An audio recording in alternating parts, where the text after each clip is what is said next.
All right. I'm super excited for this week, Lucy, because I have no idea what you're doing. I have no idea. Goodness. I tell you what. Yeah. I went down a rabbit hole. I couldn't believe what I was reading.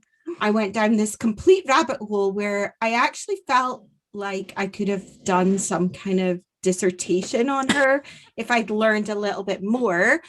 There is a whole book though. So we are covering Isobel Gowdie, aka the Witch of Alderne. Oh, I've never. The Queen of Witches. That's one of her names. Stop. The Queen of Witches. I've never heard of her before. I'm super excited. So even though she's a real person, Mm-hmm. I was going to say, even though she's a real person, not fairy, but of course we know fairies are real people too. Yeah, they but are. Even though she's a real person, her story is so fascinating, and it actually does link into like fairy lore and stuff, which I hadn't even realized when I started researching her. I just wanted to research her because I knew she was a witch, and I knew she was the most famous witch in the British Isles, if not maybe the whole of Europe. But I didn't know that there were links to fairy lore in her story. So it was like the icing on top of the cake that made it even better, because it was just like, God. So there is actually a whole book about her, which I don't have. I should have ordered it. And then when I realized it existed, it wouldn't have got here in time for me to do my research. But I think I might order it now, because I really would love to read more, even though a lot of the documents that are in the book, they are translated, I think, by the author.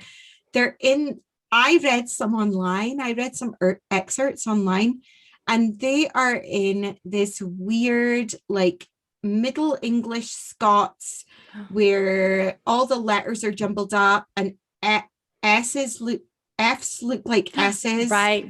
So like you've got English, to right? Is that Old English? Remember when you're reading it that it's, and it takes a while to be able to read it. Right. But anyway, so I thought that I would actually start off by, as briefly as I can, even though I felt like this could easily be a 2 episode, because just you wait until you get to her witch confessions. They are crazy. Like, this woman would have, she's a bit of an idol of mine actually now. I think she's amazing. Can you do me a favor? So cool. Can you just spell her name? So I want to like just, what was her name again? So her name was Isabelle, Isobel, and then Gowdy, and most places spell it Gowdie, but Gowdy can also be spelled Goudie, and so I guess it could have been spelled that way. Okay. And if you're from Scotland, you would say it that way is spelled like Lachlan Gowdy, and I don't know if you've heard of him, but he's a guy who does lots of documentaries on Scottish TV about art. And he's really cool. I like him. He does. Well, you've told me about him before. I'm going to look him up as well. No, I was telling you about Grayson Perry. That was another guy. Oh, right. Lachlan Gowdy does these kind of art historian type. He's from Glasgow, and he's really passionate about Scottish artists, Scottish art. And he does these really cool documentaries. He did this really sad one when Glasgow School of Art burned down a few years ago, where he went in and was speaking about the importance of Glasgow School of Art. If you're not from Scotland, I know we're sidetracking here. Glasgow School of Art was designed by Charles Rennie Mackintosh, who is one of the most important people in Glasgow, and a really, really famous artist. He did Art Nouveau, it was like in the early part of the 20th century, and he designed all these buildings in Glasgow, and he designed the art school, and it was such a beautiful building.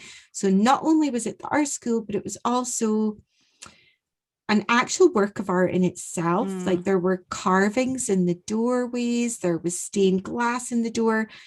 The library of Glasgow School of Art looked like something out of Harry Potter. It was just amazing. Wow. And the whole thing burned down a few years ago. Really? It was so that's sad. a tragedy. I was crying when I saw it on the news. That's awful. And my son had to go at me. He was like, it's only a building, Mom. You shouldn't get sad over buildings. So I was like, but it's a really important building. Yeah. Oh, that's the saddest. I wonder if they'll rebuild. But anyways, let's not get too far off track.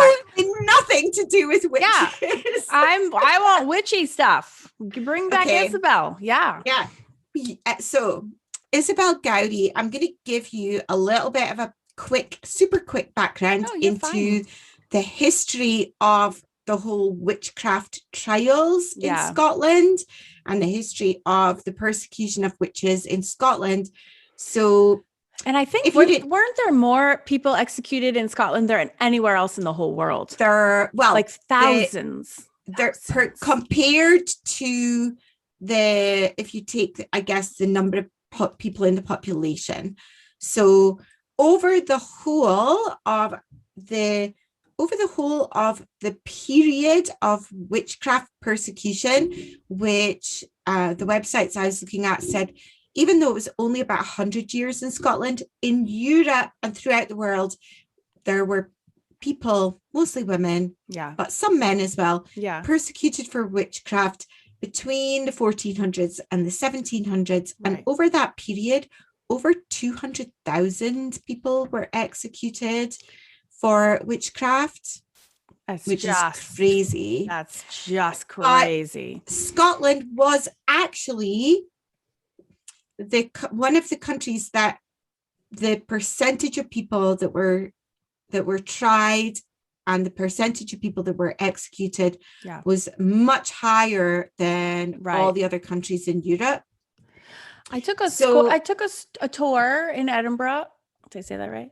And I think they told us that it was 5,000 people were executed alone, I believe, in the city. No. It was way more than that. No, it was less than that. Well, they told, or maybe 5,000 in Scotland, but it was because my family live all north of Boston in a little town called Marblehead, which is the sister town to Salem, which I'm sure if you've heard of the Salem witch trials. I would so love to go to Salem. Oh, you would love it. It's a super fun. That's where my sister and I got our tattoos together. But so they have a great, and Marblehead, which is their town, it's one of the first towns settled in the United States way back in the early 1600s. But that used to be, Marblehead was a part of Salem, like way back in the day. And even though the Salem witch trials were this whole crazy, drawn out, very dramatized period of events, I think it was only like 130 people were actually executed, all said and done. So it compared to thousands. It's like nothing compared to what was going on in Europe at the time. So according to several websites I looked at, it was between 4,000 and 6,000 people in Scotland were tried for witchcraft. Okay. Maybe that's but only about 15, but that's still a lot. About 1,500 were executed. Okay. But actually, the thing is that there were never full records on who got executed, so it could be much more than that. We don't actually know what happened to Isobel Gowdie herself. Oh, really? There's only record of her confession and her imprisonment and her trial, but there's no record of what happened afterwards. So it could be that she was executed and they just didn't take a record of that. So it could easily be that more than that 1,500 were executed. Compared to England, that's way more. Yeah. So way more people in Scotland than in England. And so what happened was in the 1500s, that Mary Queen of Scots passed this Scottish Witchcraft Act, which allowed witches to be killed for their crimes, basically. Mary, come on. I know, come on. I thought she was a good one, but she was queer. I thought she was cooler than that. Yeah, that's. By the way, Do you see I've got a special t-shirt on today? We are the granddaughters of the witches who couldn't burn. That's I got it from a cute little Etsy shop, and I said I would give her a shout out, and I can't remember her name, so I will look it up. Look it up towards the end. Yeah, I'll stall. I'll talk about something, and you can go look it up. I'll do that. Like, did you see my t-shirt? Oh, have I worn this one yet before? I don't remember. That's your Outlander one, isn't it? It is. So if you're listening on the podcast and not on YouTube, it's a green shirt. There's a map outlined in blue, map of Scotland, and over it says, "I don't need therapy. I just need to go to Scotland, fall through the stones, wake up in 1743, and find Jamie Fraser." And then a little print at the bottom. Fraser. Oh, gosh, sorry. I'm such an American. So embarrassing. It says, "Is that really too much to ask?" It's my favorite. I'd like that, one of those t-shirts. I'll have to get one. Although you never know what we might have coming soon. Oh my God, I cannot even wait. That shop was called Wild Moons Gifts UK. Wild Moon Gifts UK. And I was wanting a witchy t-shirt for ages. Anyway, back to Isobel Gowdie. Yeah.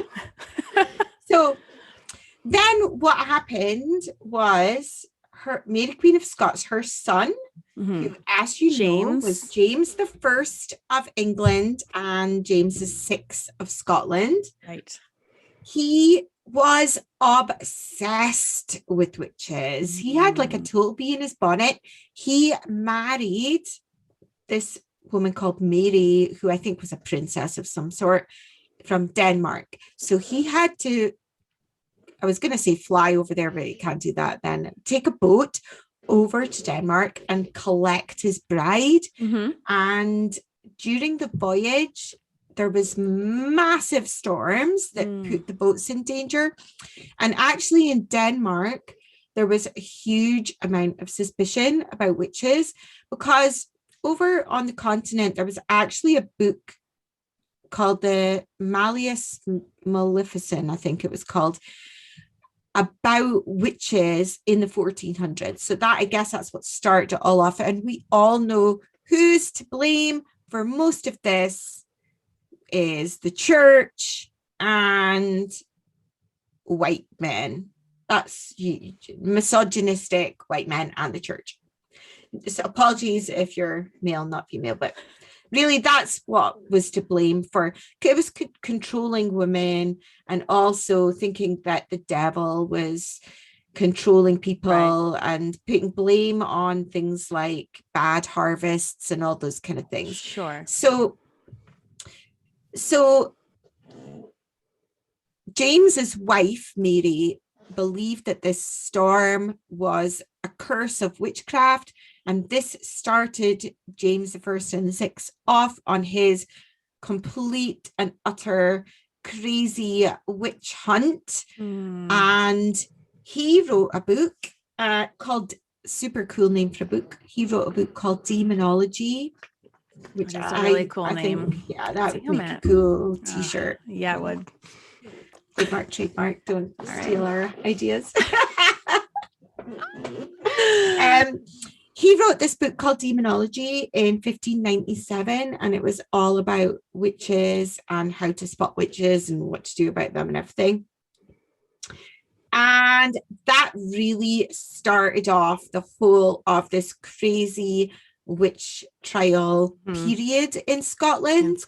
And it lasted for about 100 years. So it lasted till the 1660s, which is when Isobel Gowdie's confession was from. The first, this is a super cool piece of information, the first great Scottish witch hunt, which started in that year, 1597, started in Aberdeen, which is where I'm from. So wow. Cool. Yeah. And I'd love to learn more about the Aberdeen witch trials, because I didn't really know about them. So there must be something more about them online. I obviously went off on the Isabel Gowdie tangent. Right. I wonder if like downtown Aberdeen, if they have any. I thought you were going to say downtown Abbey there. I was like, we're not talking about downtown Abbey. Like, focus. I wonder if there's anything. I'm sure there's like a historical museum or something, right? There is. Well, if there's anything in there. Well, there's a toll booth museum, which is all about imprisonment. But I think that I'm not sure if it dates from the witch trial times or whether it's afterwards. That is shockingly bad of me that I don't know my local history. But this will like inspire you when the next time you're downtown. Maybe you can go check it out and report back and see what they have. That would be super. Never heard it being called downtown before. It makes it sound so cool. Sorry, that's you know what a downtown is. Every place has a downtown. Is that not what you call it? Cool. Yeah, but Aberdeen is a large city. Yeah, it's the third large. We call it the city center. Oh, sorry. That's very much cooler than downtown. The city center. That's downtown. This is downtown. Do you ever say downtown, or is that just an American expression? I actually can't think that I've ever said it. Oh, no. That's interesting. A little language difference there. I know. I'm sure I'd just say city center. City center. It sounds city center. Sounds very proper. I'm going to city center.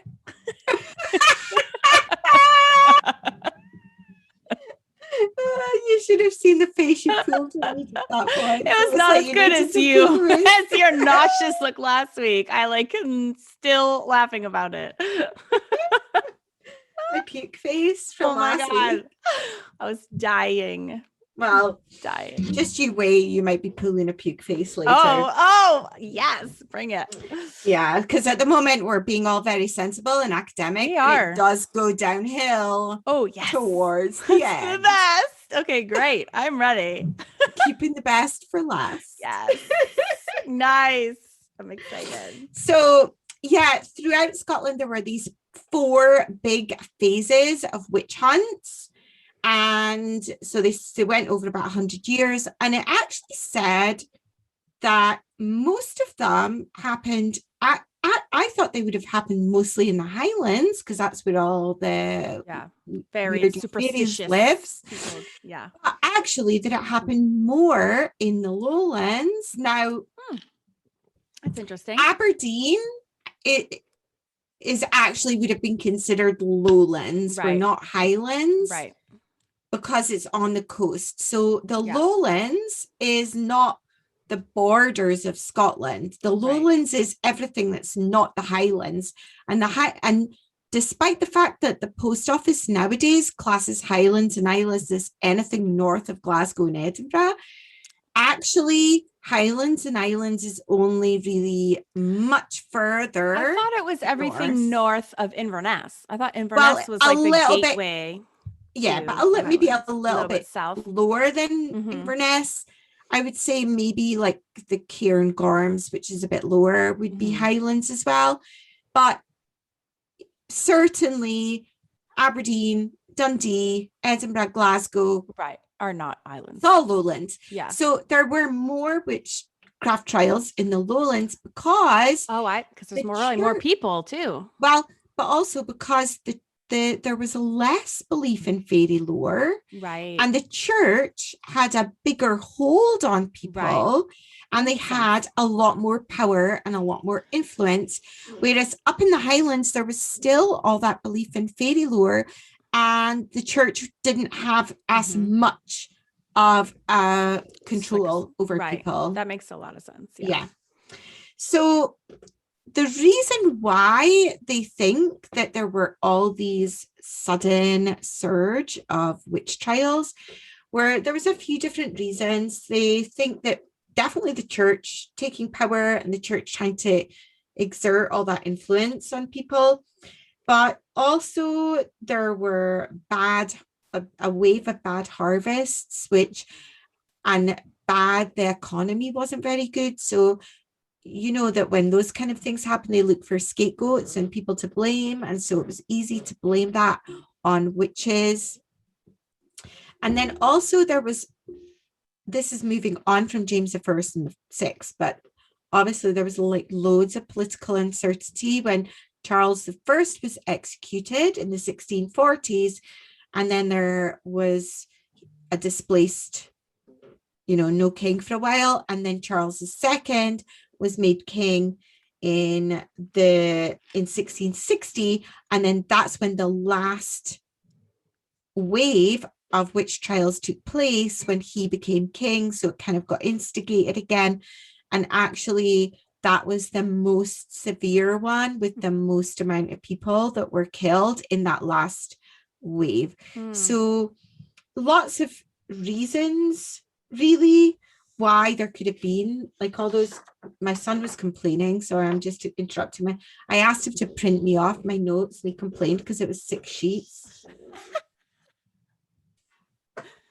You're like 6 pieces of paper, come on. You're like, this is serious, just print it. This is my work. This is serious. Well, stuff. hobby. Yeah, this is serious fun. Stuff. Go print it. Yeah. Serious fun. That's right. So I always thought that one of the group of people that were targeted for witch trials were healers, but actually that's not necessarily the case in Scotland. Really? A lot of people were quite happy to sort of turn a blind eye if things were getting sorted for them. So you'd have these people that would give you spells and charms to give you success or good health or all of those things. And that would all be fine and dandy, and they would kind of leave you alone. But then if something went wrong, or you happened to give a spell or a charm that was not quite so nice, then that's when you would get targeted. And I've got some funny ones. Do you want to hear them? Yeah. Yes. 100%. This might mark our podcast episode this week as rude or explicit. But there was a witch called Helen Grey who cast a spell to give a man a permanent erection. Did it work? I don't know, but I think that might be fun for the first half an hour, but after that it might get a little bit. Then that might be curse level. Like that's like something out of some comedy film where the guy's walking around with like a t-shirt over him, right? Like, bring it down, bring it down. I did not see that coming. I gotta be honest, especially not in the 1500s. That was when they like looked at someone and then you had to get married, right? Because you looked upon each other. Whatever. Well, they were dirtier than you thought. I guess so. There was another witch whose name I can't remember, who made it so that when a woman gave birth, I think this is genius. This is a genius spell. Oh, I can't wait. I want to practice witchcraft just for this spell. What is it? She made it so that when women gave birth, the pain wasn't experienced by her, it was experienced by her husband. Shut up. That is magical. But you can tell how pissed off the men would be. No wonder the men were coming for witches. They were like, you're messing with our bits and you're making us experience the worst hellish pain the whole entire universe. Died. Yeah. There's no You've way. seen it when those guys put those sensor things on that socks them into that fake childbirth pain, and they only last for 2 seconds. My husband, God love him, can't even have a cold without like thinking he's dying. I can't imagine. That's hilarious. Sorry, honey. Love you. But it's true. I know. So clearly these guys that were persecuting these witches were annoyed that the women were coming for them and making these horrible spells that made their life a misery. And apparently there's another one that is common. This is so crazy. This spell is common throughout the world. What? Oh my gosh. What is it? Where witches put a spell on men to either make them think their penises have disappeared or steal them. What do you mean steal them? Who wants to have a stash of penises? Like, what do you do with that? Oh my God.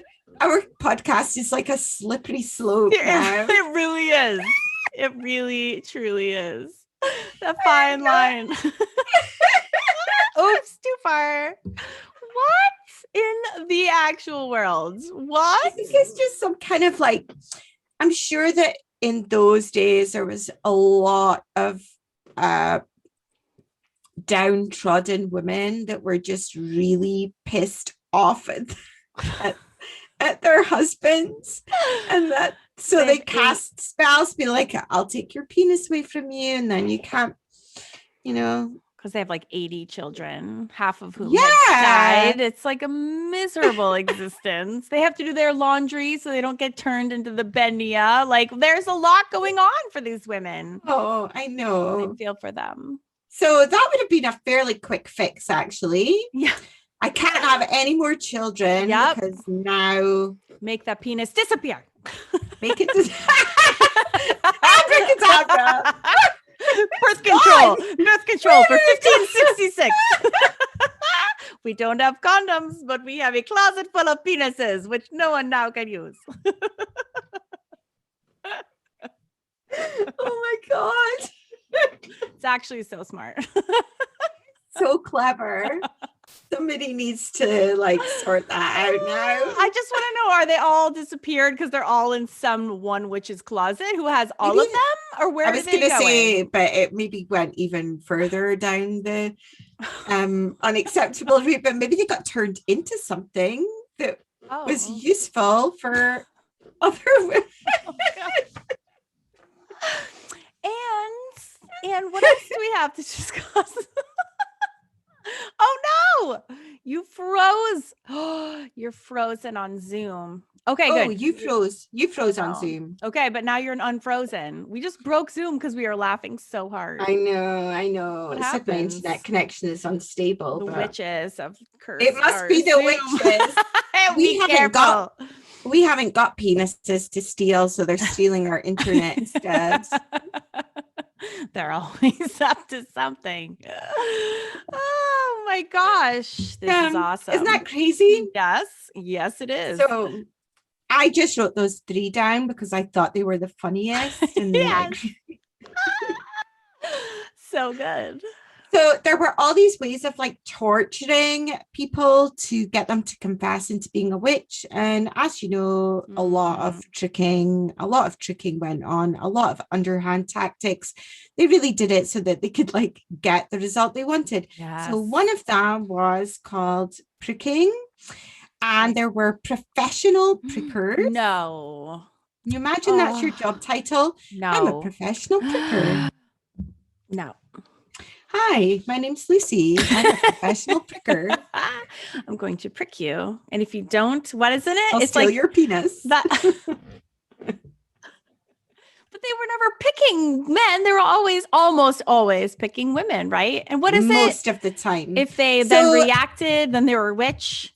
No, that was like the water dunking thing, which I don't know if it happened in Scotland, but this pricking thing was where they would take this sharp needle type instrument, but it wasn't just like a little sewing needle. It was like a big, fairly sore, sharp needle, and they would strip the woman naked, which in these times of modesty, although I don't know how modest they were when they were doing the spells that are aforementioned, not to be mentioned again, spells, but it would have been really embarrassing to be stripped naked in front of a...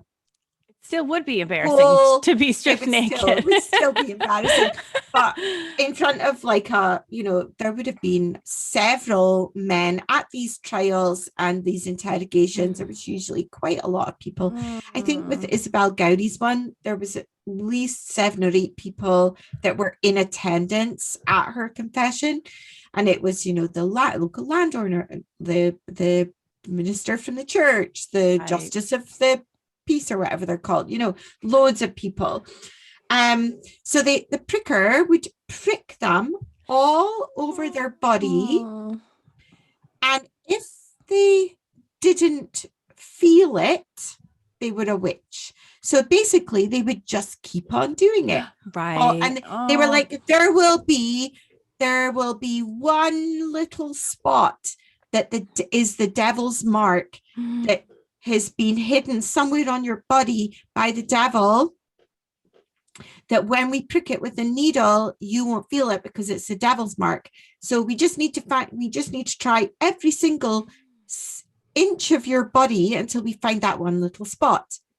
If that's not bad enough, what they did was either they would do it so much that the woman would pass out from pain, and then once she was passed out from pain, she stopped reacting, and that would prove their stopped full point. reacting, right. And they would prick her, and she'd be right. like, "Oh, she didn't scream." Right. Then she's a witch. Or they would purposefully numb part of the skin by, rubbing it or whatever, and then they would prick that part. Or even worse, how sneaky is this? I thought that this was only the case in cheap children's magic kits. They had a retractable pin. Shut up. So it didn't even touch them. One. Yeah, that would right.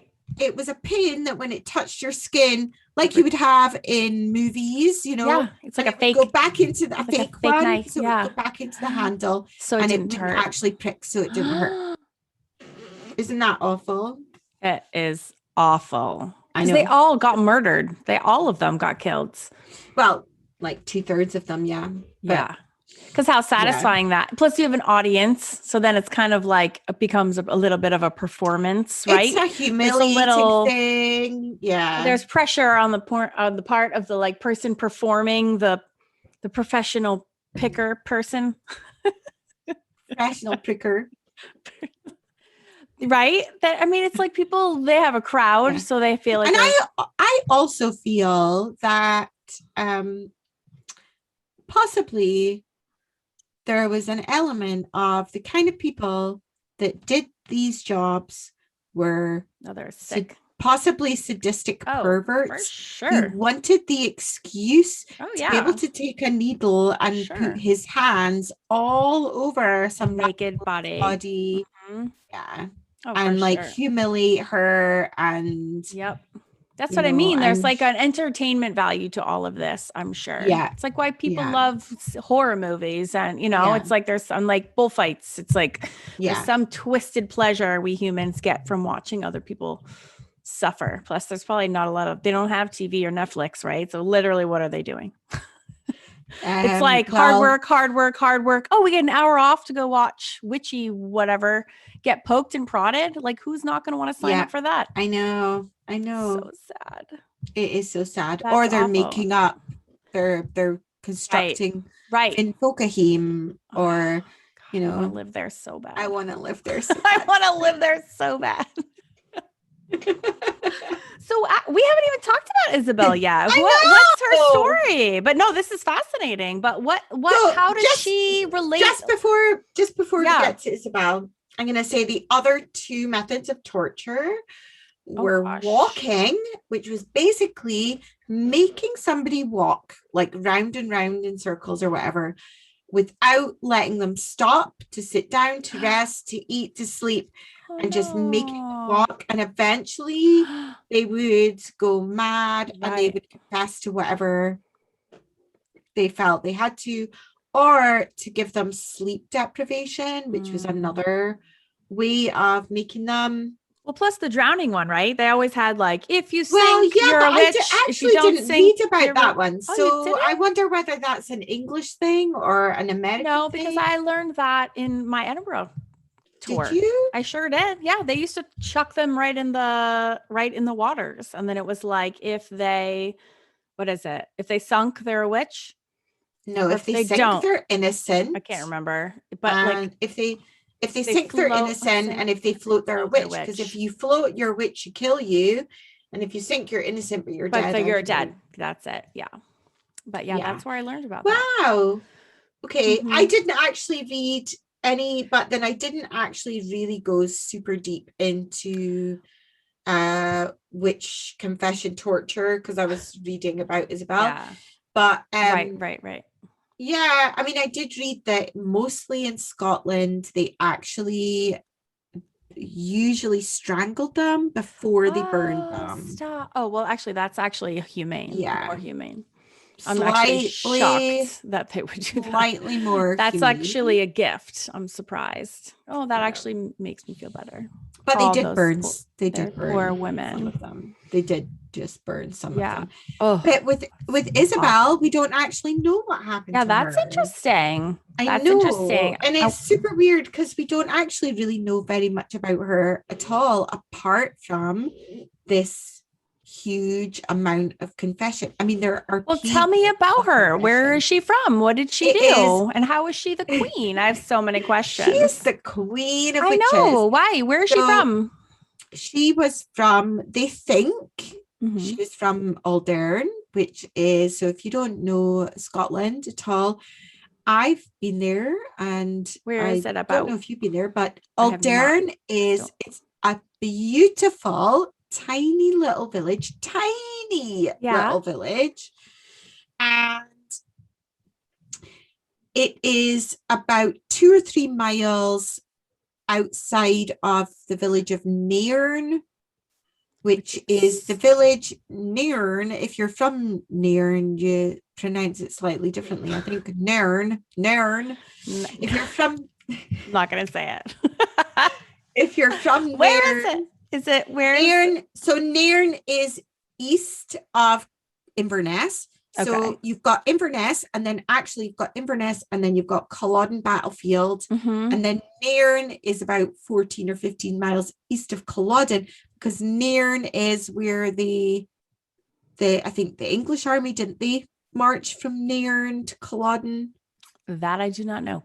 And I know the Highlanders started marching towards Nairn and then turned back, and then so they it's battle at Culloden. North somewhere. And so it's not up in the Highlands, but it's on that north coast. Right. And it's in the county, I guess you call it, of Murray, which is spelled Moray. So if you would possibly say Moray, but it's not. I would say Murray. It's Murray Council. So Alderne is this tiny, tiny little village, like just a collection of houses. And nothing much is known about her. They don't even know what age she was. Like, she could have been anything between, a lot of sources say anything between 15 and 50, but actually she couldn't have been 15, because when she gave her confessions, she was speaking about 15 years worth of witchy activity. Wow. And so she was probably maybe at least 30. Right. Yeah. She was married to this man called John Gilbert. And what I found super interesting was, I hadn't known this, but apparently in Scotland at the time, women did not take their men's second name when they married. So they still had their own second names. And she actually speaks about lots of couples and they have different second names. So it must be the case. And they don't know whether she had any children. And she was most certainly illiterate. Because her husband was just like a poor farmer laborer type, and they call it a cotter. It's like they lived in a little cottage that belonged to the Laird, and the Laird up there was Hay. His second name was Hay, and he was called the Laird of Park. And the husband, who is not included in any of this trial information apart from his name. So he wasn't implicated in it. But they think that he did work for this Laird, and they lived just outside Aldearn in this area called Loch Loy, which is actually nowadays a caravan site. So if you go and stay there on your holidays, you're living where Isobel Gowdie lived. I know. That's fun. Cool. I'm going to have to go and visit. I tell you what, I know this is no use to you, Karen, because you're too far away, but there is the most amazing antique shop in Alderne. It's called Alderne Antiques. Stop. And it is amazing. Next time you come to Scotland, I'm my going to take you up God. there So because there. it's like this huge collection of buildings. So there's like an old church, and there's actually, I wonder if it was a kirk. I wondered if it was, oh my God, can you imagine if it was the Kirk? If it was prosecuted her, right? Well, but also she did other things in the kirk that I'm going to tell you about. Oh, and it's all an antique shop right now? Well, I'm sure the antique shop is in the old kirk, and then there's like other buildings all around it, and like each building is like a wee separate room, and it's one of these ones that's full of stuff. I'm obsessed already. Cheap. I know. Yeah. I'll take you there. I'll love it. Come and visit me. Oh, I have such regret. The last time we were in that village, I just have to say this so quick. I have such regret. You know how you have like retail regret when you spend too much? Yeah. I have such retail regret with not purchasing. They have these books that were like from the 1600s. I know. And why didn't I just get one? Because now because of COVID, I couldn't go back in 2020 or 2019. But you could have possibly brought home a haunted book. That would have been. That's true. Speaking of haunted books, real quick, how's that Bible? Have you had any weird experiences for in your the house? listeners that don't know? My son bought a secondhand haunted Bible, antique Bible with human hair in it, with a sliver of human hair inside it, and old photos. And as soon as it's huge. It's like 11 by 14 inches by like 10 inches deep, and it's leather bound with metal clasps. It's like something you would get out of a church. Wait, is it still in your house? It's still in my freaking house. Go get it. Can you get it? You can. He's in his bedroom and he'll kill me. Sasha. I know. One of these days. But he opened it and he said, look what I got. Look what I got on eBay. And it had human hair inside. And I went, oh no, that thing's haunted. So I went and got some sage, and I saged all around the Bible, all around my son, all around myself. I would love to see his face the whole time. He was laughing at me for my weird witchy ways. And I would say for the next week, I was a little bit scared to go totally freaked out. You were totally freaked out. I thought something was going to happen. I want to see it. Can you at least take a picture and post it on Instagram?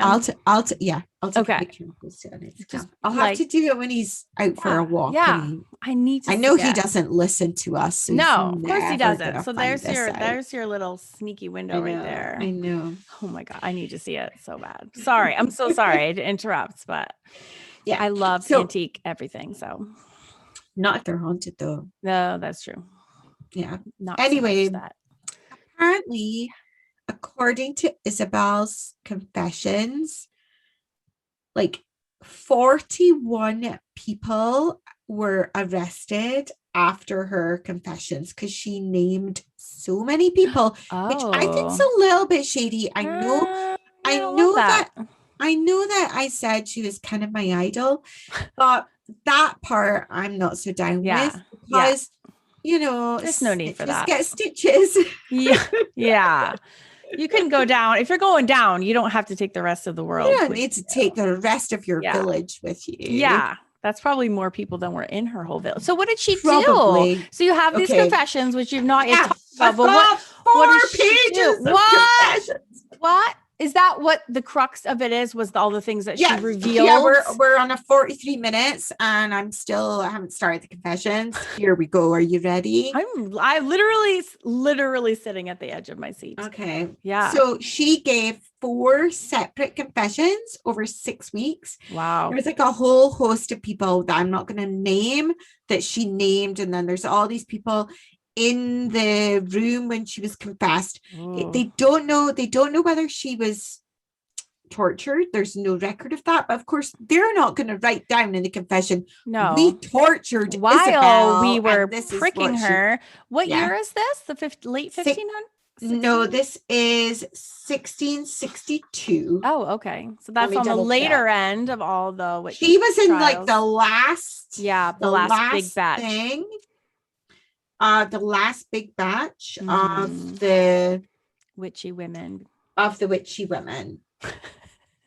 And and she gave such a comprehensive telling of witchcraft practice that loads of people based their stuff on it afterwards. So, for example, she is the first mention ever of having a coven of 13 people. So she mentions this coven of 13, which all these like Wiccan practices and witchcraft practices afterwards reference Isobel Gowdie with having this coven of 13. Ooh, okay. So one of the women that she throws under the bus several times was called Janet, and her name is spelled several different ways in different websites. So it's either Broadhead or Breedhead or Breedhead, but it was something like that. And her confession is really similar to Isabel's. So here's a summary, and then I'm going to get into it. She discussed charms, spells, dealings with the devil, her coven, meeting the fairy queen and king, her dealings with Elfland. Can you believe that? I actually love her already. I love her. She lived in this tiny ass village where probably absolutely nothing went on so apart bored from her daily chores of sweeping floors and washing clothes. And was she a mother? I wonder if she don't know. I don't know. There's no record of her having children. If she was married and she didn't have children, that probably came with its own set of evil associations, right? Because I mean, the expectation is that you have a million children. So how I know I wonder if she did not. But the thing is, there's no record. So can you imagine if she did have children and walking around Alderne today are the descendants of Isobel Gowdie? Very cool to think about. Maybe the aforementioned Lachlan Gowdy, the art historian who I like, maybe he's descended from Isobel Gowdie. You never know. You never know. Maybe he should check out Ancestry. Maybe he should listen to this episode and then he'll discover who his true ancestors are. I know. So I have a little sad tale for you, Karen. And the sad, are you ready? I'm ready. It's kind of. I'm sad already, though. I actually don't know if you could cope with this. Bracing myself. Gather. The little buggers that wrote her confessions down actually weren't that interested in her stuff to do with Elfland. And so for a huge part of her Elfland ramblings, they didn't record it? They wrote etc.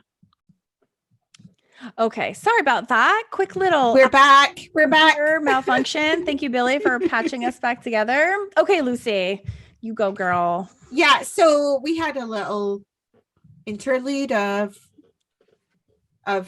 fairies attacking our computers, as they do. We can't quite remember where we were, but yeah, I was saying that because the church was the one that took her confession down, they didn't give a shit about Elfland and the fairy queen and the fairy king. So quite often in her confession, I do have a little tidbits for you about it, but quite often when she starts talking about that, they just write etc. and they don't write anything else. That's not so interested. sad. I'm Shame like, come on them. Yeah, give it gold. to me. Yes. That's what I want to hear. Like only what I want to hear. Damn it. And actually, somebody who recorded her confessions like years and years and years ago, I think it was in the 1800s, had said that it was such a shame because if they had written all of that down, it would have been. So yeah, he was saying like it's such a shame because if they'd recorded it, it would have been like one of the most comprehensive records of like experiences with the fairies in Scottish history, but they just didn't bother because they weren't that interested. But anyway, the whole of the confessions is like someone saying, so how did you meet the devil? And what did you do next? And what did you do then? And what did you do then? And Isobel Gowdie just goes off on one. So she said that she met the devil at the Kirk of Alderne, and she made a covenant with him. And then, so the first thing she did was she denied her baptism. And then she put one hand on the crown of her head and one hand on the sole of her foot. And she said she renounced everything in between to the devil. Whoa, that's serious. So what I'm telling you is some of it is quoted and some of it isn't. And there's like a mixture because the language is a bit weird. She said the devil marked her on her shoulder, sucked out her blood from the mark, spat it into his hand, sprinkled it onto her head, and said, I baptize thee, Janet, in my own name. And then she became the devil. So then she met him again, this place called Inshock, which is a castle nearby. It's now a ruined castle, but it wasn't ruined then, I don't think. And she had sex with the devil. What? I know. This is like a dark soap opera. I love it. It's like 50 Shades of Red. It is very risque for the 1600s. This is the devil's red, is he not? Yeah. So, well, the devil's not red in this story, but you know what I mean. So she said that the devil looked like this big, dark, hairy man, which actually I thought when she said that sounded quite sexy to me. Like Sasquatch. I like a big, hairy man. Oh, Isabel. Oh, Isabel. Izzy. But he did have forked or cloven feet, which isn't quite so sexy. Yeah. That he was super cold, and sometimes he would appear to her as a deer. She met him at the kirkyard a lot. They did lots of kirkyard meetings, and they did all these kirkyard meetings with other people in the coven. So this Janet Broadhead was one of them, and Janet's husband and some others. So one of the things, there's a whole list of things, and they're so interesting. I'm going to have to tell you them all, even though we're going to go on and on. Do it. So one of the things was they raised an unchristened child from its grave. They took the child and they cut their finger and toenail clippings. Ew. They mixed the finger and toenail clippings with some grain and some kale, and they put them all among the dung heaps of somebody called Breedley's land. What? And that did something to that. Now, I think that possibly, I don't know what raising the child had to do with it, whether it brought the child back to life. I'm a little bit confused by that part, but it also did stuff to do with this guy Breedley's harvest. So it like gave the harvest to them somehow. So they got the harvest and they shared it with the coven. I think there's an awful lot that she speaks about food. And I think that a lot of that probably comes from the fact that, like I said earlier, there was this period of really bad harvest where everyone was a bit starving. So she's probably friggin' food obsessed by this point, because all she probably had to eat was like bannocks and porridge for weeks on end. Hi, Maggie. Sorry. So cute. So she's probably like super. Maggie obviously is obsessed with. We have my son is having a play date, so they're here. I think. Yeah, it's okay. Oh, I'm surprised my cat hasn't been wailing. Go with this whole episode. It's a hot mess. Go. This is a hot mess episode. That's okay. So, loads of it is to do with like spoiling other people's harvests or making sure that they would get the best share of the harvest. And that even includes fishing. So there's like this huge spell that they cast where they'd like go to the fisher, because Nairn is on the coast. They would like go to the fishermen and they would like do the spell and charm. And then all of a sudden the fish would be in their hands and they would have the fish and the fishermen wouldn't have the fish anymore. Like, so I think a lot of it was to do with like being hungry and like wanting lots of food. Which doesn't surprise me, because I mean, back then, that probably was, that's just every day in the 1600s. I know, like your whole day probably just revolves around chores and how to get farming and just getting food. Like that's the center of everyone's day. So it doesn't surprise me one bit. I know. I'm so sorry. And like doing these spells and charms in order to get their hands on other people's foods, or spoil other people's foods if they didn't like them, doing spells and charms to like ruin the food of other people to get back at them for some reason. I know, although it's a little dark, the digging up of a child is I know, it's gross. Kind of uncomfortable with that. I know. So she speaks about her coven, but she said there's another coven as well, and they meet with this other coven and they go dancing in the hills with its other coven. She sounds like she was born in the wrong era.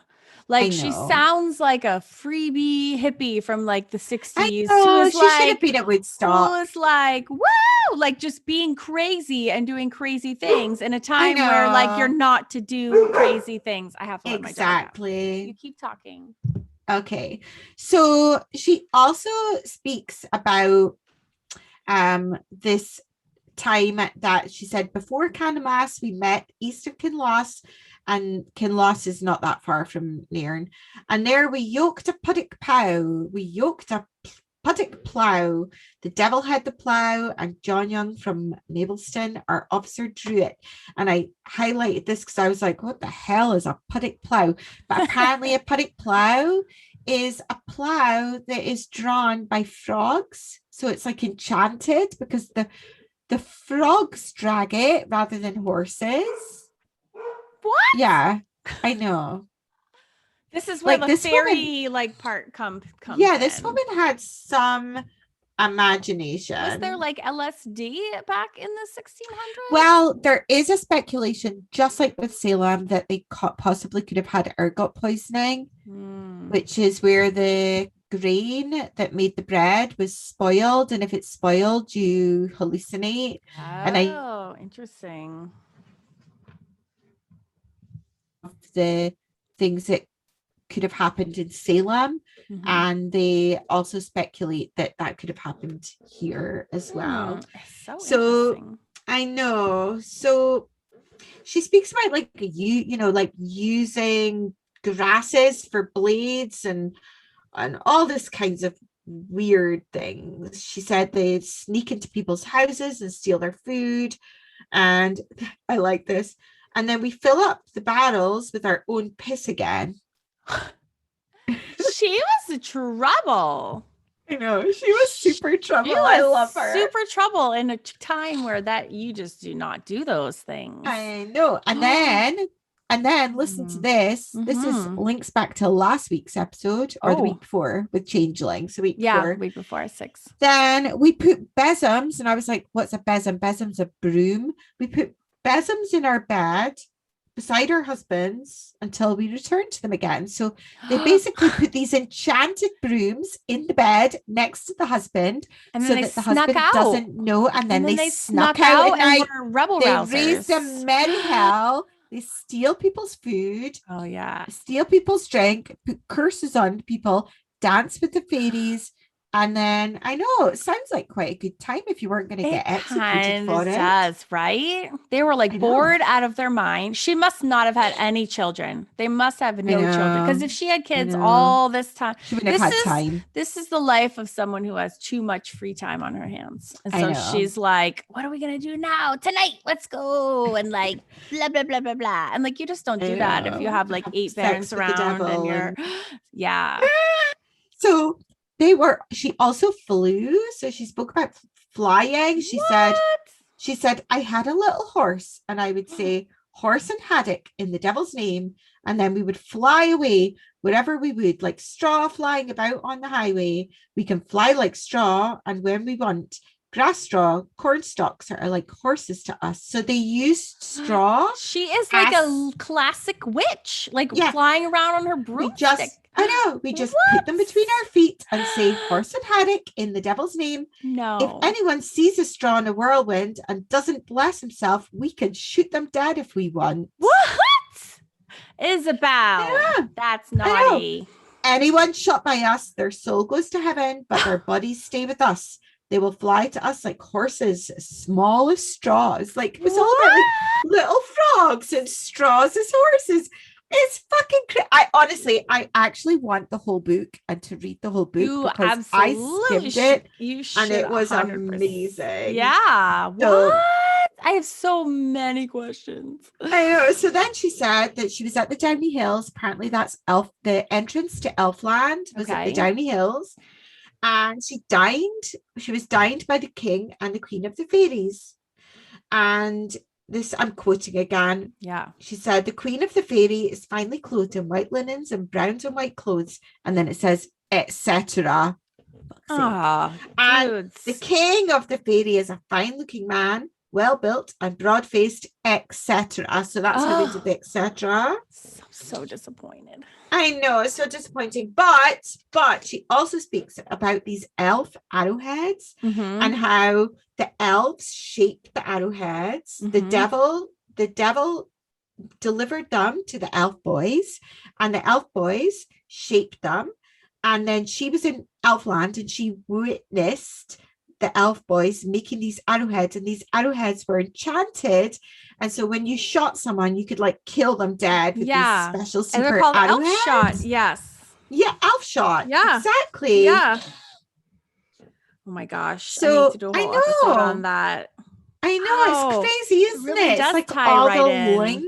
Yes, it is. Yeah, I know. So wow. Like that's the juiciest bit that I got about elves, unfortunately. Well, that's the first time we've talked about it or heard about it as well. But the rest seem to be etc. out by the church that wrote about her. But I really wish that they'd included all that. I'm a little bit annoyed. So a nasty thing that she did was she put a curse on the children of the Laird. So the Laird, who was obviously her husband's boss, he probably wasn't well liked because Lairds have money and they don't. But she put a curse along with her coven. They put a curse. So here's what they did. You ready? So ready. So they made themselves a clay image to kill the Laird of Park's male children. John Taylor brought the clay home in a fold of his plaid, and his wife broke it up very small like meal. She sifted it in a sieve and poured water into it in the devil's name, and then kneaded it hard until it looked like rye dough, made an image of the Laird's sons. It had all the parts and features of a child: head, eyes, nose, hands, feet, mouth, and little lips. It wanted none of a child's features, and its hands were folded down by its sides. Its texture was like a crab or a scraped and scalded piglet. We put it near the fire until it shriveled with the heat. Then we put it amongst the hot embers until it glowed red like a coal. After that, we would roast it now and then. Every other day, a part of it would be well roasted. All the Laird's male children will suffer by it if it isn't found or broken, as well as those who've been born and died already. It's still being put in and out of the fire in the devil's name. It was hung up on a peg. It's still there in John Taylor's house. What? She was really a little bit naughty. She was very naughty. I know. She was all business. Wow. And there's quite a lot. I mean, obviously I can't read the whole thing out to you because it's like loads. But that's like, and I do have more really juicy bits, but there are loads of instances of them like putting curses on people and damaging people and making people ill and all this. Yikes. She also shape-shifted, so she was known. This is why I knew about her. This was the thing that I knew most about her before I started researching, was that she was famous for shape-shifting into a hare, because you know how obsessed with hares I am. I was just going to say you love to draw and I love to draw a hare. So actually, she turned into a hare, but she also turned into cats or crows. And so they had these little rhymes for turning into animals. So hers was to turn into the hare. She said, I shall go into a hare with sorrow and sigh and meikle care. Meikle means great. And I shall go in the devil's name, and I while I come home again. And I while means and stay until. And then when she wanted to turn back into a woman, she would say, here, God send thee care. I am in hare shape now, but I'll be a woman shape right now. I'm just waiting for you to poof and turn into that one. I know, that would be kind of cool. I wouldn't mind being a hare. They're animals. And then they would have the same for turning into cats, like really similar. I shall turn into a cat with sorrow and sigh and a black shot, and I shall turn in the devil's name. I come home again. So it's the same kind of thing. So they had rhymes for turning in to hares, crows, and cats. And they would like turn into, she would speak about how they would turn into animals, and they would turn into animals who could like sneak into people's houses without being found. And also the devil would turn into animals as well. Jeez. And so were these stories, or was this all collected while she was at her trial? Was this part of this 4 confessions? And they basically have got, but they have basically got like the 4 transcriptions of the 4 confessions. And this is part of one Middle of those? English. Yeah. Wow. That's why it's so fascinating, because it's not like written by someone 300 years later, like making it up. They're it's just transcribing her what she's saying during these. Transcribing what she's saying. She said that they also had like, so in their coven there was the devil who was like the head devil, and then there were all these other minor devils that were these like spirits, and each one had a spirit for each person in the coven, and the spirit had a nickname and a color, and the person in the coven had a nickname. And obviously I'm not going to list them all off, there's like 13, but some of the spirits were called Sween, Rory, and then Thief of Hell waits upon herself. That's a long one. That's a lot to say. Thief of Hell waits upon herself. And then there was another one called Thomas Fairy, which I thought was a cool one. And then, so each one had a color like green, yellow, or whatever. And then each person is so you know how we've always said these fairy stories just get so complicated. Yeah, they do. So complicated. So each person in the coven had this like spirit that would wait, that like a minor devil that would wait upon them. And so those people in the coven also had nicknames. So Margaret Wilson was called Pickle Nearest the Wind. Just what? Pickle Nearest the Wind. Pickle Nearest the Wind. That's going to be your new nickname. Thank you. I don't think it actually means like pickle as in pickle that you'd put in a burger. I don't know. Maybe it does. Bessie Wilson was called Through the Cornyard. What? Then there was another Bessie. There was an Isabel. So Isabel Nicol was called Bessie Rule. This just sounds like the popular girls in the school who have like come together, and they're like divulging their inside, like these are their nicknames, and like this is our clique, and we like make little voodoo dolls to like attack everyone that we hate. They were like bad. They were mean girls is what they were. It was like the original Mean Girls posse. Wow. That witch film from the 80s. Oh, yeah. Craft? Is it The Craft? The one with Firuza Balk and I have a. You know the one I mean, where the do. girls all get together and then they I become do. a bit mean. I do, but what is that called? Is that the one with Winona Winona Ryder? I don't remember that. Yeah. But yeah, I can so It's see like that. it. It's like that movie. It's like that. It's totally like Oh my it. gosh. This is very fascinating. This one of the other women, her Jean Martin, she was the maiden of the coven, so the coven had to have a maiden, like a young one, and her nickname was Over the Dyke with It.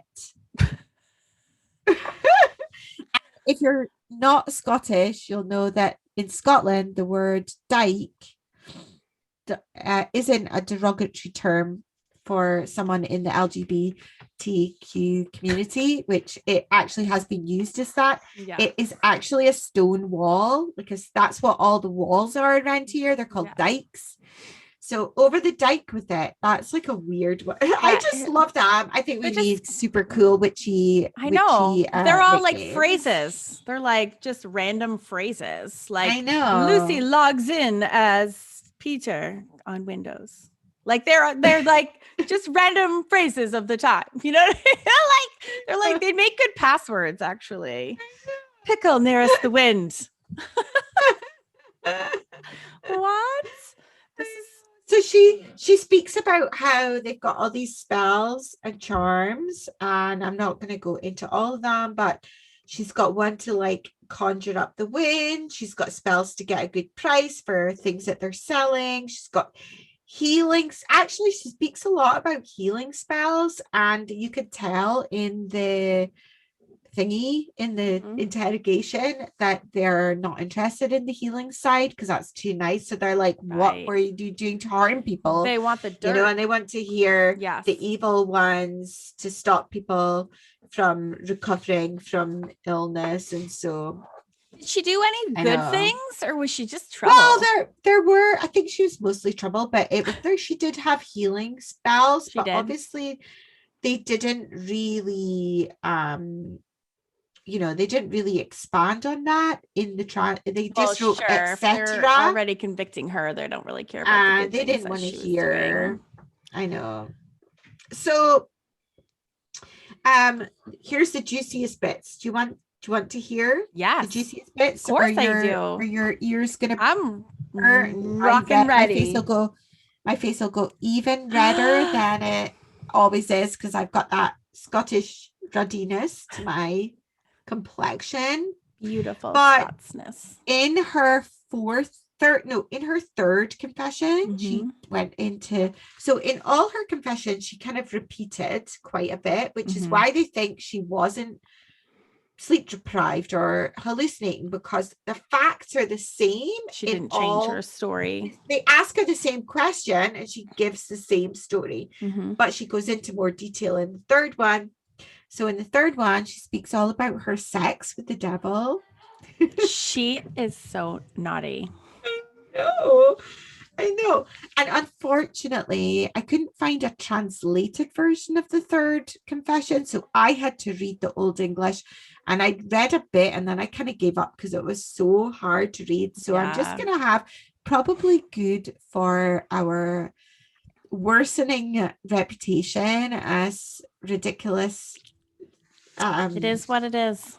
Body parts, but it's gonna be condensed. Okay, I cannot wait. So she speaks about like the characteristics of his genitals. What? Isabel. This is the 1600s. Seriously? She was so naughty. She was so naughty. She was. So she said, his member is exceedingly great and long. Great. It's exceedingly great. It's exceedingly great. And remember, I'm translating slightly, but I think I got it right. No man's member are so long as big as they are. Oh my God. He would be amongst us like a horse among mares. Ooh. So he would like lie with them in the presence of other people. So they'd have these orgies where they would all have sex with the devil all together. And do you think this was just like a charismatic cult leader who was like, I think it could have been something really like that. just some crazy dude. Hairy man. Yeah. With a big penis. Think about how tiny their villages were. I know. And then you just have one outsider come in who's like, hey, ladies, like, I'm the devil. And they're like, what? And then that's all it takes. He's clearly human who they're talking about. I know. Yeah. I mean, or it could be the devil, but yeah, I think that your idea is probably more like. I'm just trying to like wrap my brain around what actually was going on. It could have been some guy from, just from another village. He's like, haha, like, I'm going to tell these ladies how I'm the devil. And he like, it's just this. I'm going to grow my hair. Right. And they're like, do you know what I'm envisioning there? Is if you've ever, did you watch Game of Thrones? Of course I watched Game of Thrones. Yeah. I'm envisioning Tormund from Game of Thrones, like the this big who actually is a bit of a crush of mine. Oh, I love him. A big, hairy, redhead. I love huge, him. Really, I had such a fancy for him. I know, I do too. He's adorable. I just wanted him to like handsome and adorable. Over his shoulder. I know, with his big woolly furry coat. Oh my god! Everyone else is fancying Jon Snow, and I know, but Jon Snow in real life is like a tiny man. He's tiny. I met him. He's tiny. He's like 5'4", like at the top, and that's why they gave him the biggest coat to like make him appear.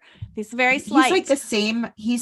I met him. I know, which I hate you for, just so you know. And he put my Christmas tree in my car for me. I know, I hate you for that too. He is. He's like little. Really small. He's like the same height as me, maybe. I know, he's very handsome though. But I would prefer a Tormund who's like big and hairy. He's such a big, but he's like adorable and handsome all at one time. Like, how do you? It takes like a special person to pull off. I'm a little bit crazy. Yes. A little bit which also makes him kind of adorable at the same time. Which makes him. Kinda anyway, like let's stop speaking about men we fancy. Man crushes from Game of Thrones. But I could see that. That's what I mean. I bet some guy is like, it's like, I'm just going to be in there and be like, I'm the devil. And then I'm going to say I'm the devil so I can have sex with all these women, like 13 women. Actually, some of the people in the coven were men, so it could have been men and women. You never know. Which makes it more I'm just going to have sex with all of them, all at the same time. Big orgies. Let's steal everyone's food. Let's steal everyone's food, have a big orgy. Yeah, sounds like a little bit like a cult. Like it really does. But I've also been listening. I've also been listening to Something Was Wrong podcast, and I'm on season 4, which is all about cults. But I can see that happening. Like it just takes one super charismatic man who's brainwashing everyone, all of his all of his followers. Is like, you need to do this and this. Could be, Jesus could have been kind of the same, just saying.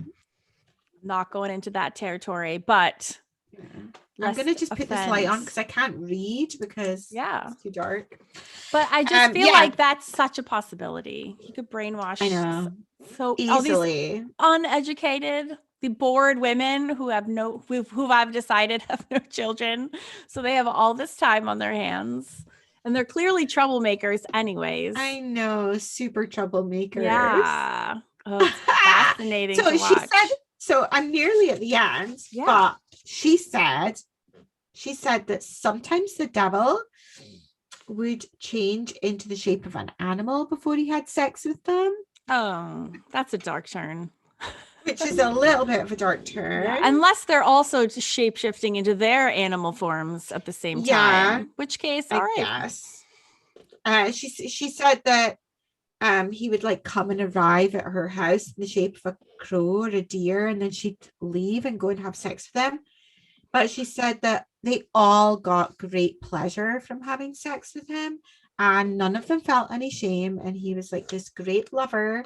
and he was much better than their husbands, which that was like, can you imagine her saying that? And I don't know if her husband was there listening, but can I you thought imagine, her like, husband was in he on was some of that. no, he had nothing to do with any of this. Okay. He was not in the coven. He was nothing to do. So she got taken away as a witch. Okay. And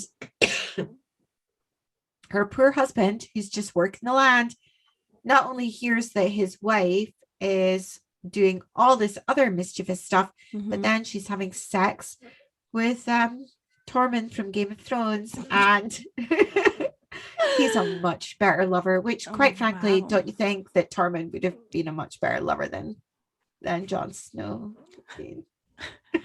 Yes, I do. I concur. Although Jon is beautiful. I know, this is very sordid. I know. So it's crazy. This is 1600. So, I mean, that's basically soap opera. It is a full-on soap opera. Yeah. That's all I got. They don't know what happened to her. They don't know whether she got executed. They don't know whether she just kind of slipped back into obscurity afterwards. But there is basically pages of confessions. If you want to know more, I'm already looking it up right here in my book. I suggest that you go and look up online, because you can read the whole thing and it goes into loads of detail. What's a good source for this? So I didn't have the Isobel Gowdie book, but I did find a really good website, which was stuartmchardy.wordpress.com, and he had the first 2 confessions translated and typed up, so I could just read the whole thing. And there was another one and I can't remember. I'm really sorry. No, so is the book, what's the book? Is it just the then the book is by Emma, and is the book, double check, is the book like a and the book is all about the Confessions of Isabel Gowdie. Okay. I wonder if anyone has written like a historical fiction novel based on her. That would be amazing. There has been. Do you know there is a symphony based on her? Really? There is a symphony called The Confessions of Isabel Gowdie, and it's fairly modern. It's not like a super old one. And it's by it is by somebody called James Macmillan.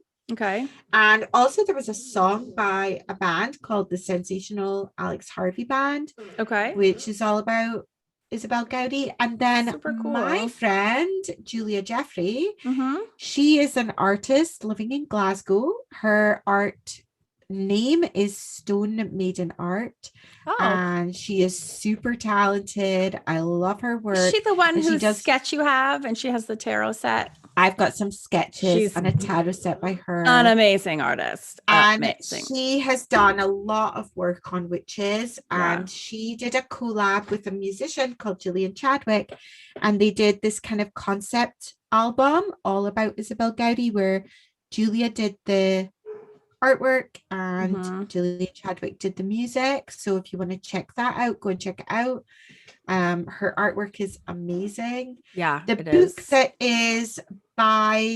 book is called Visions of Isabel Gowdie, and the author is Emma Wilby, and it's not super cheap. It's like 20 odd quid, maybe 30. What's it called? Amazon. Sorry, I'm looking it up. The Visions of Isabel Gowdie, but it's like a proper academic, like full on book where she examines all of the confessions and she translates them all and she speaks about why. So really, if I'd been doing proper research, I would have read that before I did this episode. But I think I need to go and get that book now. I'd love to read it because... So this is interesting. I just looked it up on Amazon. So interesting. So there's a book called The Confessions of Isabel Gowdie by Michael McGrinder, which is only $8. And then there's The Visions of Isabel Gowdie, Magic, Witchcraft, and Dark Shamanism in the 17th Century. And that's by Emma Wilby. That's $50. Yes. That is the one that is the comprehensive one. Yeah. And I've got a funny feeling the one that you clicked on was actually a play.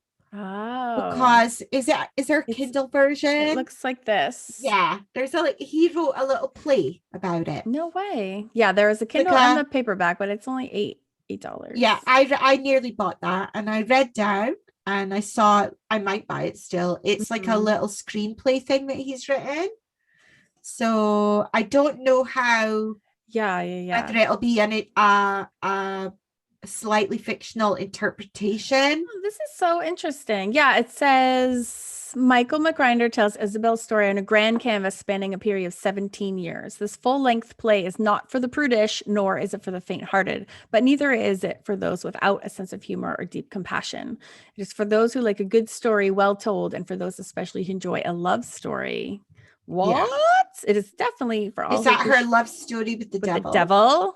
Fascinating. What is this? Yeah, that makes me want to buy it. I know. I want to get that one too. I did think of getting the Kindle version. I saw it this morning and I thought of getting the Kindle version, and then I was like, I've done so much research already, and I've got like 6 pages of notes. If I start reading something else, I'm just gonna get confused. It's only $8 though, and that looks super. Yeah, I might have to buy. I've been buying books like I know, me too, so badly, left and right.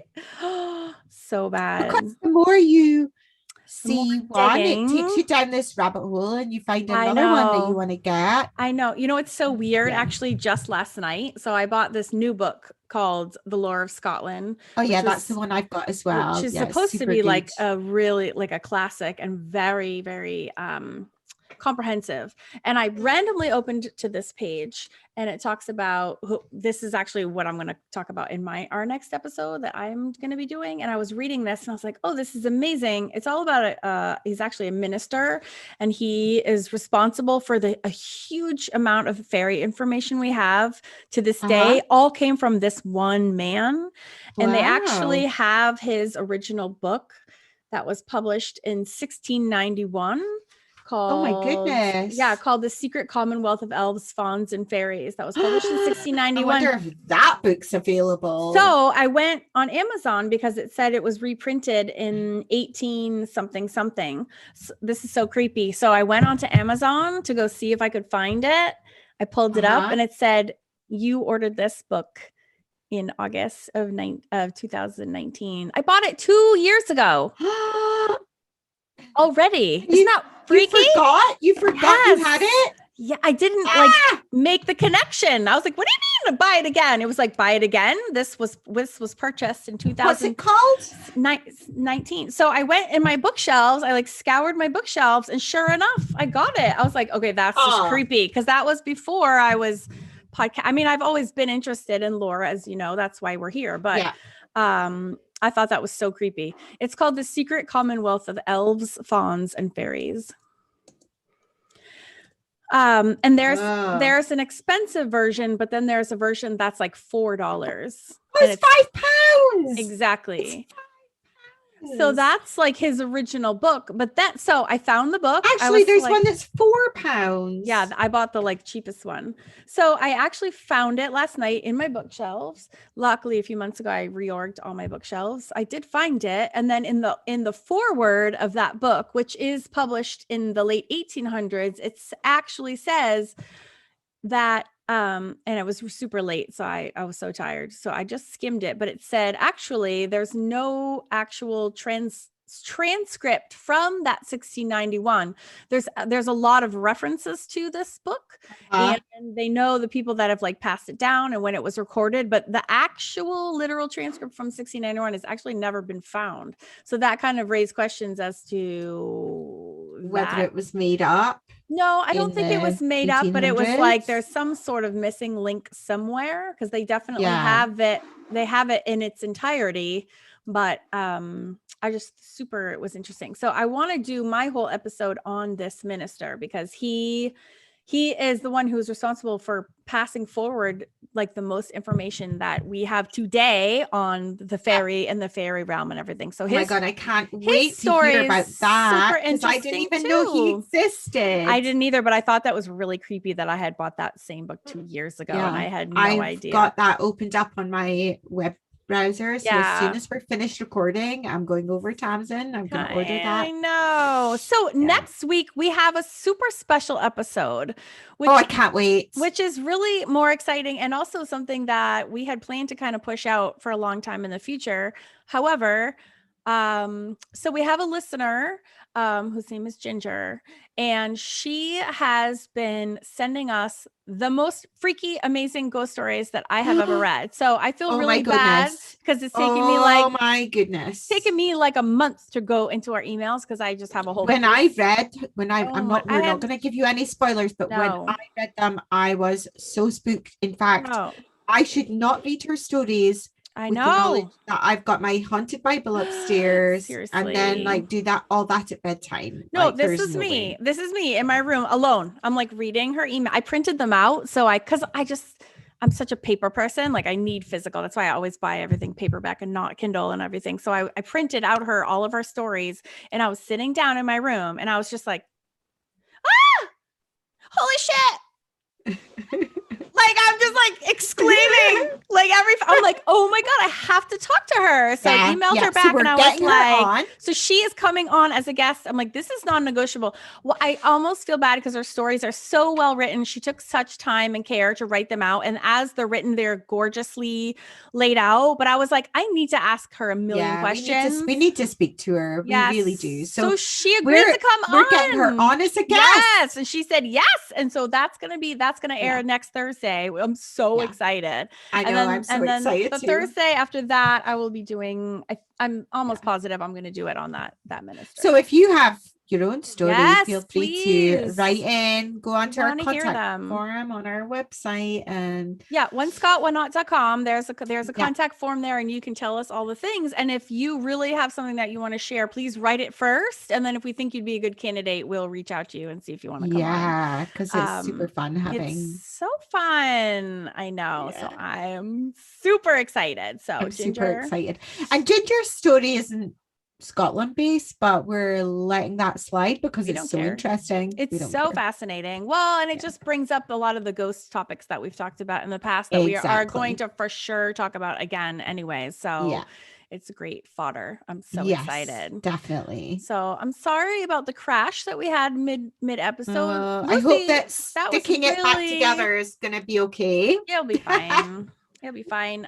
Lucy, that was super interesting. I know that you thank you. A lot of work went into all the research and the years, and you did a really great job. Yeah, because as well as being interested in fairies and folklore and all that kind of thing, I am also super interested in witchcraft and Scottish witchcraft, and I'm really bad for buying books on that as well. I've got a bunch of books on all of that kind of thing as well. So it was I was fascinated by Isobel Gowdie. I kind of want to be her friend. I kind of want to be in her coven, but maybe not the evil parts. Yeah, she is a little bit evil in places. She goes a little darker for my taste. But I kind of feel like, after a few wines, I could get down with stealing people's food and flying around on a piece of straw. She just sounds like an OG witch. And I'm fascinated by all of it because it was such these people were so poor and their lives were so miserable. So having people who broke out of that to find time to rebel rouse and do things that were, because probably everyone else had no time. They were just trying to get by, But I do wonder why you would, obviously you're being tortured. That's why. But I wonder why you would actually confess these stories when you know that it's going to result in a horrible death for yourself. But I guess they're tortured. But I guess she knew, if she knew she was going down anyways, which if you're captured and you're on trial, there's no way. You probably had a blast, going out, being you know what? And I had sex with the devil and I liked it. If you think about it, this whole time she's such a troublemaker. So she probably got great satisfaction. I think if you think about it, that actually does happen in false confessions nowadays, where people make up all kinds of crazy stuff and go into loads of detail in these false confessions that happen for whatever reason. So it's the same kind of thing, and it happens, it happens now, and it obviously happened then, or it was all true, right? And the devil does like to shape shift, and she was a hare. Yeah, she could make a plow out of frogs and ride a straw, and it does make me want to research other witches to see if there's any similarities, or if she's just like a one-off, just rare. I'm definitely going to go down a witches rabbit hole. Yeah. And if there is a podcast, I didn't listen to it for this episode because I had enough to go on. But there is a Witches of Scotland podcast if you're interested. There is? I'm subscribed to it. I've listened to some of their episodes. There's so many good podcasts out there. So yeah, there's a Witches of Scotland one. I think Julia Jeffrey was on that, being interviewed about the Isobel Gowdie album. Right. Cool. Yeah. Well, I'm gonna look into that more. And I definitely want to do, I just love the idea that there's people throughout history who aren't living the mold as you would think. I think that's just super fascinating and talk worthy in and of itself. And definitely just kind of good for them. Because what miserable lives they probably had otherwise, So it's cool to think that they were living some other, just living their best, whatever. I have this wonderful image of her, she's stolen someone's ale and she's drunk in a field and she's lying in the mud with her skirt hitched up around her thighs, looking all disheveled with her mates and going and cackling, but not in a witchy way, and going I'm gonna turn that piece of straw into a flying horse. She actually sounds a bit like me. My friends, but my friend, I'm gonna shout out to my friend Sarah. If you lived here, Karen, you and Sarah would be raising havoc together, because my friend Sarah's the one that we slightly overindulge sometimes, and we have been known to rebel rouse ourselves. What? You're so naughty. I know. I love it. I love it. Yeah. Well, thank you for working so hard to bring us such cool stories this week. That was really fascinating. And now it just inspires me to go buy more books. I know. Let's do it. We don't care about our houses getting overly cluttered. No, my night table is my stack is just growing and growing. And then I went back, and when I was looking for that other book last night, I found 2 other books, and I was like, oh my God, I already had started a collection that I just completely forgot about. We can hide our shame behind. No, it's so bad. I'm folklore obsessed. I'm not sorry. Well, thank you guys for listening this week, and we'll be back next week with our first guest. I cannot wait. Go Ginger. We cannot wait to have you on. Woo. Thank you, everyone. If you have cool stories, onescot1.com. Thanks. Bye. Bye. Oh.